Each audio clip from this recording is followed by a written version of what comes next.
ಎಲ್ಲರಿಗೂ ನಮಸ್ಕಾರ. ಇದು ಸುದ್ದಿ ವಿಶ್ಲೇಷಣೆ. ನಾನು ಶಶಿಧರ್ ಭಟ್.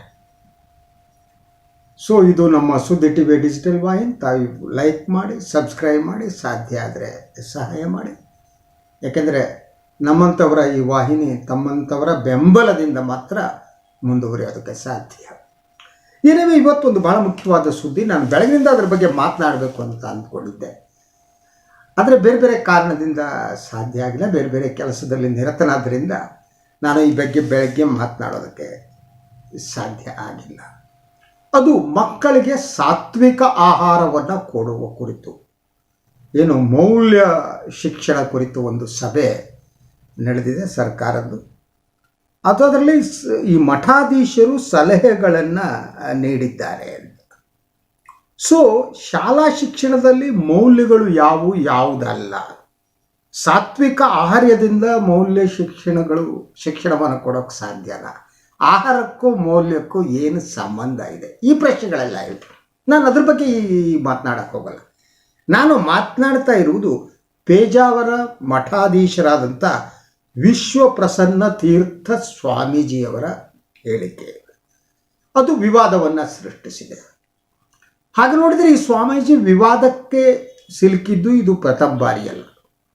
ಇವರ ಗುರು ವಿಶ್ವೇಶತೀರ್ಥ ಶ್ರೀಪಾದಂಗಳು ಇದ್ದಂಥ ಸಂದರ್ಭದಲ್ಲೂ ಕೂಡ ಅವರು ಹಲವು ಬಾರಿ ವಿವಾದಗಳಿಗೆ ಕಾರಣ ಆಗಿದ್ದರು.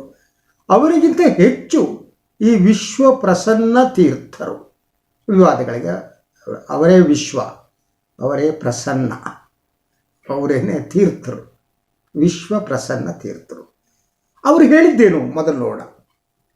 ಮಾಂಸ ನೇತು ಹಾಕುವುದನ್ನು ನಿಲ್ಲಿಸಿ, ಮಕ್ಕಳ ಮೇಲೆ ಹಿಂಸೆಯ ಪ್ರಭಾವವನ್ನು ಕಡಿಮೆ ಮಾಡಬೇಕಾಗಿದೆ. ಮಕ್ಕಳ ಮುಂದೆ ಪ್ರಾಣಿ ವಧೆ ಮಾಡಬಾರದು ಮತ್ತು ಮಾಂಸವನ್ನು ಅಂಗಡಿಗಳ ಮುಂದೆ ನೇತು ಹಾಕುವುದನ್ನು ಸ್ಥಗಿತಗೊಳಿಸಬೇಕು ಅಥವಾ ಇದನ್ನು ಮರೆಮಾಚಬೇಕು. ಇದು ಮಾನ್ಯ ಸ್ವಾಮೀಜಿಯವರ ನೀಡಿದ ಹೇಳಿಕೆ. ಈ ಇಡೀ ಹೇಳಿಕೆ 4 ಸಾಲಿದ್ರೂ ಕೂಡ ಇದು ಹಲವು ಅಂಶಗಳನ್ನು ಒಳಗೊಂಡಿದೆ. ಮೊದಲು ಇಡೀ ಅವರ ಹೇಳಿಕೆ ಮಕ್ಕಳ ಮೇಲೆ ಹಿಂಸೆಯ ಪ್ರಭಾವವನ್ನು ಕಡಿಮೆ ಮಾಡಬೇಕು ಅನ್ನೋದು ಅವರ ಉದ್ದೇಶ.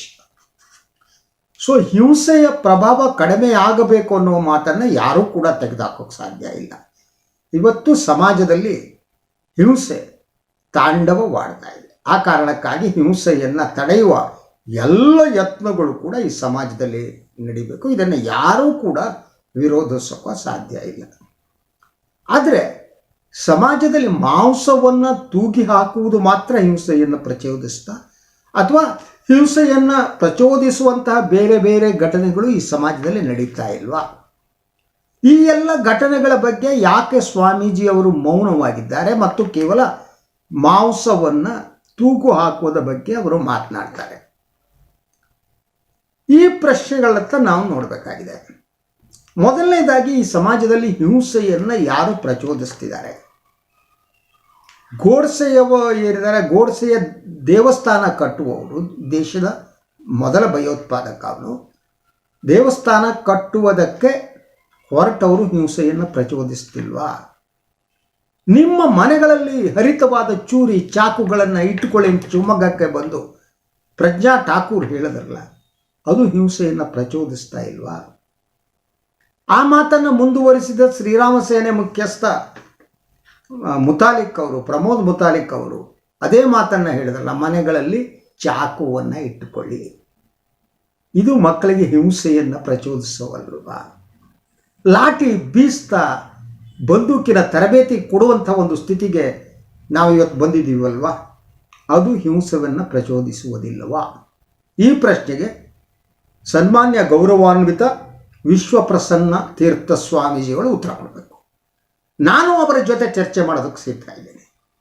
ಅವರು ನನಗೆ ಅವಕಾಶ ಕೊಟ್ಟರೆ ನಾನು ಅವರ ಎದುರು ನಿಂತು ಈ ಪ್ರಶ್ನೆಯನ್ನು ಕೇಳ್ತೀನಿ. ಯಾವುದು ಹಿಂಸೆಯನ್ನು ಪ್ರಚೋದಿಸುತ್ತೆ ಮತ್ತು ಹಿಂಸೆಯನ್ನು ಪ್ರಚೋದಿಸಲ್ಲ? ಈಗ ನಾನು ಹೇಳಿದ ಪ್ರಜ್ಞಾ ಸಿಂಗ್ ಠಾಕೂರ್ ಅಂತವರು ಹಿಂಸೆಯನ್ನು ಪ್ರಚೋದಿಸ್ತಾ ಇಲ್ವಾ? ಕೇಂದ್ರ ಸಚಿವ ಅನುರಾಗ್ ಠಾಕೂರ್ ಅವರು ಮಾರೋ ಸಾಲೋಂಕೋ ಅಂದ್ರಲ್ಲ, ಅದು ಹಿಂಸೆಯನ್ನು ಪ್ರಚೋದಿಸ್ತಾ ಅಲ್ವಾ? ಆಗ ತಾವು ಬಾಯಲ್ಲಿ ಕಡುಬು ತುಂಬಿಕೊಂಡಿದ್ರ? ತಮ್ಮ ಬಾಯಲ್ಲಿ ಅವಾಗ ಏನಿತ್ತು? ಯಾಕೆ ತಮ್ಮಲ್ಲಿ ಆ ಒಂದು ಇಂಥ ಹೇಳಿಕೆಗಳಿಗೆ ಪ್ರತಿಕ್ರಿಯೆ ಬರಲ್ಲ? ಒಂದೆಡೆ ಹಿಂದೂಗಳನ್ನು ಹಿಂಸೆಗೆ ಪ್ರಚೋದಿಸ್ತಾ ಇರುವಂಥ ಕಾಲಘಟ್ಟದಲ್ಲಿ ಮೌನವಾಗಿದ್ದ ತಾವು ಇದ್ದಕ್ಕಿದ್ದ ಹಾಗೆ ಮಾಂಸ ತೂಗು ಹಾಕಿದ್ದು ಕಂಡುಬಿಟ್ರೆ ಮಕ್ಕಳಲ್ಲಿ ಹಿಂಸೆ ಜಾಸ್ತಿ ಆಗುತ್ತೆ ಅಂತ ಮಾತಾಡ್ತಿರಲ್ಲ, ಅದು ಹೃದಯದಿಂದ ಹೇಳ್ತಿರೋ, ಮನಸ್ಸಿನಿಂದ ಹೇಳ್ತಿರೋ, ಒಬ್ಬ ಸ್ವಾಮೀಜಿಯಾಗಿ ಹೇಳ್ತಿರೋ, ಒಬ್ಬ ಹಿಂದೂ ಕಾರ್ಯಕರ್ತರಾಗಿ ಹೇಳ್ತಿರೋ, ಗೋಡ್ಸೆವಾದಿಯಾಗಿ ಹೇಳ್ತಿದ್ದೀರೋ, ಏನಾಗಿ ಹೇಳ್ತಿದ್ದೀರಿ ಸ್ವಾಮೀಜಿ? ಈ ಪ್ರಶ್ನೆಗಳಿಗೆ ನೀವು ಸಮಾಜದ ಮುಂದೆ ಉತ್ತರ ಕೊಡಲೇಬೇಕು. ಅದರ ಜೊತೆಗೆ ನೀವು ಹೇಳ್ತಾ ಹೋಗ್ತೀರಿ, ಮಕ್ಕಳ ಮುಂದೆ ಪ್ರಾಣಿ ವಧೆ ಮಾಡಬಾರದು, ಮನುಷ್ಯರು ವಧೆ ಮಾಡ್ತಿದ್ದಾರಲ್ಲ ಸ್ವಾಮೀಜಿ, ನಡೀತಿದ್ದಿಲ್ಲ ನಿಮ್ಮ ಪಕ್ಕದ ಜಿಲ್ಲೆ ದಕ್ಷಿಣ ಕನ್ನಡ ಜಿಲ್ಲೆಯಲ್ಲಿ. ನೀವು ಉಡುಪಿಯಲ್ಲಿ ಕೂತಿದ್ದೀರಿ, ಶ್ರೀಕೃಷ್ಣನ ಭಜನೆ ಮಾಡ್ತೀರಿ, ಪರ್ಯಾಯ ಮಾಡ್ತೀರಿ, ಇನ್ನೊಂದು ಮಾಡ್ತೀರಿ, ಸತತವಾಗಿ ಮಂಗಳೂರಿನಲ್ಲಿ ಹೆಣ ಬೀಳ್ತಿದೆಯಲ್ಲ, ಅದು ಪ್ರಚೋದನೆ ನೀಡ್ತಿದ್ದವರು ಯಾರು ಅನ್ನೋದು ತಮಗೆ ಅರ್ಥ ಆಗದಷ್ಟು ತಾವು ದಡ್ರ, ಅಥವಾ ಅದನ್ನ ಅರ್ಥ ಮಾಡಿಕೊಳ್ಳಬಾರದು ಅನ್ನುವ ಉದ್ದೇಶ ನಿಮಗಿದೆಯಾ? ಇಂಥ ಮಂಗಳೂರು ನಡುವೆ ಹಿಂಸಾಚಾರಕ್ಕೆ ಸಂಬಂಧಪಟ್ಟ ಹಾಗೆ ಮೌನವಾಗಿ ಇರುವವು ನೀವು, ಈಗ ನಿಮಗೆ ಮಾಂಸದ ಅಂಗಡಿ ನೋಡಿದ ತಕ್ಷಣ ಹಿಂಸೆ ಜಾಗೃತ ಆಗ್ಬಿಡುತ್ತಾ? ಹಿಂಸಾ ವಿರೋಧಿ ಮನಸ್ಥಿತಿ ಜಾಸ್ತಿ ಆಗ್ಬಿಡುತ್ತಾ? ಎಂದಾದರೂ ತಾವು ಇಡೀ ದಕ್ಷಿಣ ಕನ್ನಡ ಜಿಲ್ಲೆ ಹೊತ್ತು ಉರಿಯುವಾಗ ಸಂದರ್ಭದಲ್ಲೂ ಕೂಡ ಯಾಕೆ ಇಂಥ ಹಿಂಸೆ ಪ್ರಚೋದಿಸುವವರನ್ನ ಕರೆದು ತಾವು ಯಾಕೆ ಅವರಿಗೆ ಬುದ್ಧಿ ಮಾತನ್ನು ಹೇಳಿಲ್ಲ? ಇಂಥದನ್ನ ಮಾಡಿಕೂಡ್ದು ಅಂತ ತಾವು ಯಾಕೆ ಹೇಳಿಲ್ಲ? ಅದ್ಯಾಕೆ ತಾವು ಮೌನವಾಗಿದ್ದೀರಿ? ತಮ್ಮ ಈ ಮೌನವನ್ನು ನಾವು ಹೇಗೆ ಅರ್ಥೈಸಬೇಕು? ತಾವು ಸಂತರಲ್ವಾ, ಸ್ವಾಮೀಜಿ ಅಲ್ವಾ? ಗುರುಗಳ ಬಗ್ಗೆ ಈ ದೇಶದ ಪರಂಪರೆ ಅದ್ಭುತವಾಗಿದೆ, ಗೌರವವನ್ನು ಕೂಡ, ಗೌರವ ಸ್ಥಾನದಲ್ಲಿರುವ ತಾವು ಗೌರವವನ್ನು ಉಳಿಸಿಕೊಂಡು ಬಂದಿದ್ದೀರಾ. ಹಿಂಸಾಚಾರವನ್ನು ವಿರೋಧಿಸುವ ವಿಚಾರದಲ್ಲಿ ಯಾವತ್ತೂ ತಾವು ಮಾಡಿಲ್ಲ. ಯಾಕೆ? ಇದು ಡಬಲ್ ಗೇಮ್ ಅಲ್ವಾ ಸ್ವಾಮೀಜಿ? ತಾವು ಯೋಚನೆ ಮಾಡಿ ಒಂದಿನ. ನೀವು ಹಿಂಸೆಯ ವಿರೋಧಿಯಾಗಿರಿ, ನಂತರ ಮಾತಾಡೋಣ ಆರಕ್ಕೆ ಸಂಬಂಧಪಟ್ಟ ಹಾಗೆ. ಬಹುತೇಕ ಭಾರತೀಯ ಧರ್ಮಗಳು ಹಿಂಸೆಗೆ ವಿರೋಧವಾಗಿವೆ. ಯಾವ ಧರ್ಮ ಕೂಡ ಹಿಂಸೆಯ ಪರವಾಗಿಲ್ಲ, ನಮಗೆ ಗೊತ್ತು.